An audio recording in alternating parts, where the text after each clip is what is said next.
በከተማችን ምርጥ ኢንተርፕረነሮች መካከል አንዱ ሆኖ የበርካቶች በተለይ ሲኒየር የሆኑ ልምድ ያላቸውን ሳይሆን ልምድ የሌላቸውን ከታች እየኮተኮተ እያስተማረ ብቁ ባለሙያ ማድረግን ከጎዳና እያነሱ የተሻሉ ባለሙያ እያደረጉ ለሀገር ማበረከትን ያውቅበታል። ይልቃል ባሬስታው ማኪያቶ ወደዚህ እንድትመጣልን በታላቅ ክብር እንጠይቃለን።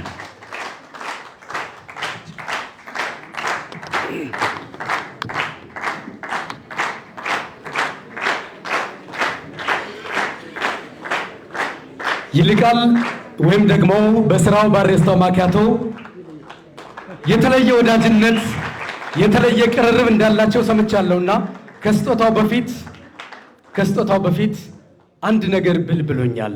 እድል ልስጠው አይደል? አንዲት ደቂቃ። እንዴት ዋላችሁ?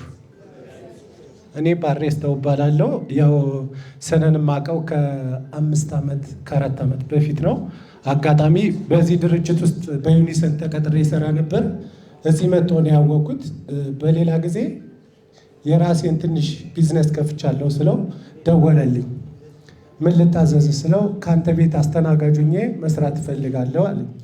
ከዛ እንደዛ ሲለኝ እያሾፈ ነበር የመሰለኝ። እኔ ቀለል አድርጌ ያየሁት እሺ ና አልኩት። ከዛ ወደ እኔ ስራ ቦታ መጥቶ አስተናጋጅ መሆን እፈልጋለሁ ሲለኝ መኪና ቆሞ ነበር እኔ ቤት ውስጥ የገባው። ከዛ እንዴት ስለው ለአእምሮ የሚከብድ ነገር ነው የነገረኝ። ዝቅ ማለትን መለማመድ እፈልጋለሁ እኔ ማነኝና ብሎ ሳያቋርጥ ለአንድ ወር ከኔ ጋር እንደ ሰራተኛ ዝቅ ብሎ አስተናግዷል።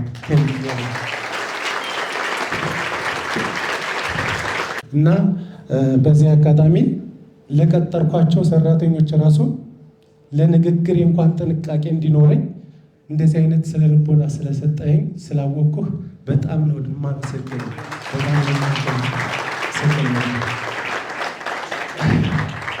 በሰዓቱ ሲያወራኝ ልክ የሰራተኛ ምግብ ነው የምመገበው፣ ልክ እንደ ሰራተኞች ነው የምታዘኝ ብሎ ቃል አስገባኝ። እኔ እየከበደኝም ቢሆን እሱ መጋፈጥ የፈለገውን ቻሌንጅ ላግዘው ስለፈለግኩ በጠዋት 12 ሰዓት ይገባል፣ ቤት ይወለውላል፣ ቴብል ያጸዳል፣ ልክ ጎንበስ ብሎ ያስተናግዳል ማለት ነው።